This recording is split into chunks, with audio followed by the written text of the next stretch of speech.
করার সাহস করত না। মুসলিম বিশ্বের যে সকল মোড়ল দেশ নিজেদের রাজত্ব বাঁচানোর জন্য, নিজেরা বেঁচে থাকার জন্য আজকে নেতৃত্ব দিচ্ছে না, তাদের প্রতি আল্লাহর অভিশাপ নেমে পড়বে।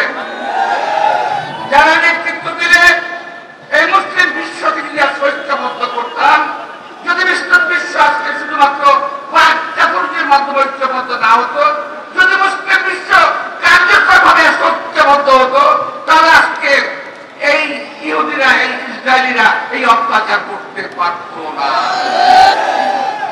সারা বিশ্বের মুসলিমরা আজকে আমরা খণ্ড বিখণ্ড হয়ে গেছি। আমরা মুখের কথা টুকরি বানিয়ে, টুকরি ফুটিয়ে আমরা বলার চেষ্টা করছি ফিলিস্তিনকে বাঁচাও, ফিলিস্তিনকে বাঁচাও। যদি আজকে সুযোগ হতো, আমরা মুক্তিযুদ্ধ করেছি, আল্লাহর রহমতে বিশ্বের যে কোনো দেশে গিয়ে বাংলার এই জামাল ছেলেরা যুদ্ধ করে দেশকে বাঁচানোর জন্য একটা চেষ্টা করতে পারত। আমি সেদিনও পত্রিকায় দেখেছি যে বাংলাদেশের বেশ কয়েকজন যুবক ফিলিস্তিনের যুদ্ধে অংশগ্রহণ করেছে। যুদ্ধে তো নয়, যুদ্ধ তো নয়, একটা একতরফা ভাবে নির্ধারণ করা হচ্ছে। পত্র পত্রিকায়, সোশ্যাল মিডিয়া যেভাবে ছবি এসেছে, ওই ছবির দিকে তাকানো যায় না, ওটা দেখা যায় না, অসহ্য লাগে, অসহনীয় লাগে। প্রিয় ভাইরা, আজকে আমার মনে পড়ছে শহীদ রাষ্ট্রপতি জিয়া রহমানের কথা।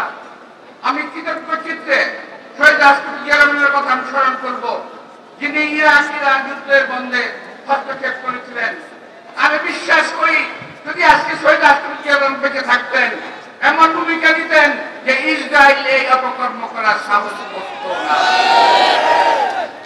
শুধু ইসরায়েলে নয়, আমাদের প্রতিবেশী দেশেও মুসলমানদের উপর অত্যাচার হচ্ছে। আমরা সেভাবে প্রতিবাদ করি না, আমার রাষ্ট্র প্রতিবাদ করে না, আমরা প্রতিবাদ করি না। আমরা এটার প্রতিবাদ করতে চাই। সারা বিশ্বের মুসলমানদের যেখানে মুসলিমদের অত্যাচার হবে, ইনশাআল্লাহ আমরা তার বিরুদ্ধে প্রতিবাদ করব, ইনশাআল্লাহ প্রতিরোধ করে দেওয়ার চেষ্টা করব। বাংলাদেশে এমন নেতৃত্ব প্রয়োজন, জিয়া রহমান দরকার। এই জিয়া রহমান যিনি সারা বিশ্বের মুসলিমদেরকে নেতৃত্ব দিতে পারবে। আমরা বিশ্বাস করি আমাদের নেতা তারেক রহমান তার যোগ্য উত্তরসূরি। আজকের এই সময় যদি আমি কথা বলি, অনেকে বলবেন যে চামচাগিরি করতেছে। না, চামচা না, উনি পারবেন।